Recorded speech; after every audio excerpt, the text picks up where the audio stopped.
అసలు తెలంగాణలో కరువు తాండవం చేస్తోంది. ఎల్నినో కారణంగా వర్షాలు లేక ప్రాజెక్టులు, చెరువులు, కుంటలు ఎండిపోయి ఖాళీగా దర్శనమిస్తున్నాయి. అయితే కల్పతరువు లాంటి కాళేశ్వరం ప్రాజెక్టును పడావు పెట్టి రైతులను అరిగోస పెడుతోంది కాంగ్రెస్ సర్కార్. నీటిని ఎత్తిపోసే అవకాశం ఉన్నా పంపులు ఆన్ చేయకుండా కుట్రలు చేస్తోంది రేవంత్ సర్కార్. మరికొన్ని రోజులు ఇదే కరువు కొనసాగితే సాగునీరు సంగతి అటుంచితే తాగునీరు కూడా దొరకని దుస్థితి వచ్చేలా ఉంది. సో ఇదే అంశంపై మరింత సమాచారం ఎల్లంపల్లి ప్రాజెక్టు నుండి మా ప్రతినిధి రమేష్ అందిస్తారు.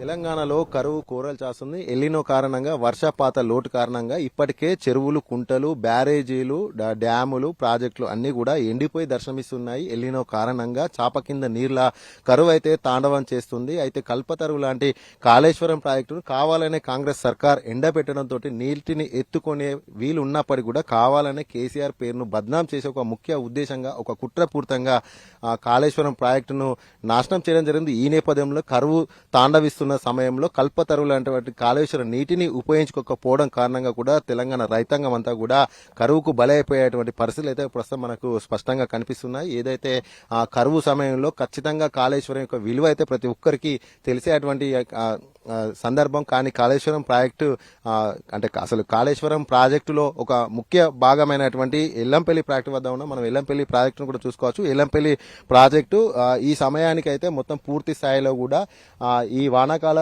పంట సాగు సమయంలో వానాకాలంలో పూర్తిగా ఎల్లంపల్లి ప్రాజెక్టు పూర్తి స్థాయిలో కూడా నిండు కుండలా మారి 20 టీఎంసీలకు కానీ 20 టీఎంసీలకు నీళ్లు నిండి కూడా 1000 క్యూసెక్ల నీళ్ళన్నీ కూడా పైనుండి దునికి వెళ్లేటువంటి పరిస్థితులు అయితే మనం గతంలో చూసాం. కానీ ఇప్పుడు ఉన్నటువంటి కరువు నేపథ్యంలో అసలు ప్రాజెక్టుకు సంబంధించిన గేట్లు కూడా మొత్తం మూసివేయడం జరిగింది. అసలు ఎల్లంపల్లి ప్రాజెక్టు యొక్క పూర్తి సామర్థ్యం 20 టీఎంసీలు. 20 టీఎంసీలో ప్రస్తుతం 7 టీఎంసీలు మాత్రమే నిల్వ అయితే ఉన్నాయి. అయితే 7 టీఎంసీలో కూడా 3.5 టీఎంసీల నీటి అయితే వాటిని ఉపయోగించుకునే అవకాశం కూడా ఉండదు. ఆ మిగిలిన ఉన్నటువంటి ఆ 3 టీఎంసీలను అయితే ప్రస్తుతం అయితే స్థానిక అవసరాలకైతే ఉపయోగిస్తున్నారు. అయితే మొత్తంగా మన విజువల్స్ లో కూడా చూడొచ్చు. మొత్తం ఎండిపోయినటువంటి గోదావరిని అయితే మనం చూస్తున్నటువంటి పరిస్థితి. గతంలో అసలు వానాకాలం అంటే గోదావరి నిండు కుండలా ఉండేది. కాంగ్రెస్ పాలనలో పూర్తి స్థాయిలో కూడా గోదావరి అయితే ఎండిపోవడం జరిగింది. గోదావరిలో నీటిని స్టోరేజ్ చేయలేని కారణంగానే నీళ్ళన్నీ కూడా వృధా పోతున్నటువంటి పరిస్థితి. అంతేకాకుండా మరొక వైపు కూడా కరువు తాండవిస్తున్న నేపథ్యంలో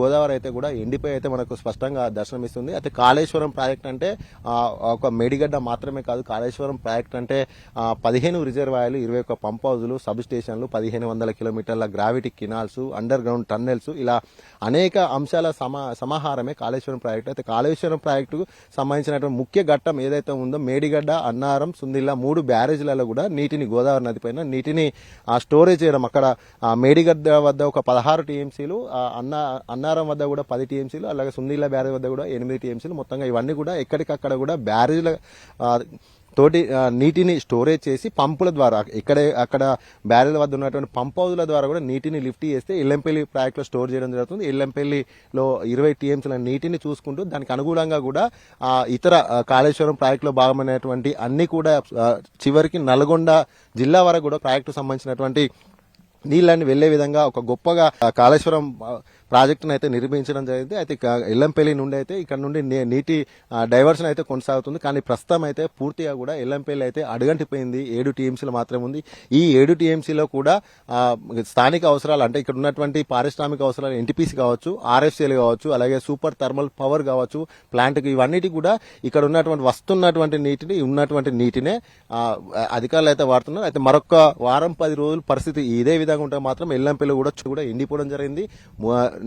2 మీటర్ల లోతు కూడా భూగర్భ జలాలు పడిపోవడం జరిగింది. అయితే ఆ బోర్లు కొందరు రైతులు బోర్లు వేసుకున్నా కూడా బోర్ల నుండి కూడా నీరు వచ్చేటువంటి పరిస్థితి అయితే లేని పరిస్థితి మనకు స్పష్టంగా కనిపిస్తుంది. మొత్తంగా ఎల్లంపల్లిలో అయితే నీరైతే లేకుండా పోయింది. 7 టీఎంసీలకే ఇక్కడ నుండి నీరైతే ఉండడం అయితే ఇక్కడ నుండి స్థానిక అవసరాలు కావచ్చు, మిషన్ భగీరథ నీళ్లు కావచ్చు, ముఖ్యంగా ఎల్లంపల్లి ప్రాజెక్టు నుండే హైదరాబాద్ కూడా తాగునీటి కోసం రోజు కూడా 330 నుండి 350 క్యూసెక్ల నీటిని అయితే ప్రతిరోజు కూడా HMWS Hyderabad metro water supply scheme కింద కూడా నీటిని ఇక్కడ నుండి కూడా హైదరాబాద్ వాసులకు తాగునీటి కోసం అయితే పంపిస్తారు. అలాగే ఎన్టీపీసీకి కూడా కొన్ని నీళ్లు పంపిస్తారు, ఆర్ఎఫ్సీలు కూడా నీళ్లు పంపిస్తారు. కానీ ఇప్పుడున్నటువంటి పరిస్థితి 7 టీఎంసీలో ఉంది. 3 టీఎంసీలు అయితే నీటిని తీసుకునే అవకాశం లేదు. ఆ ఉన్నటువంటి 3 టీఎంసీలు అయితే గత కొద్ది రోజుల నుండి అయితే వాడుతున్నారు.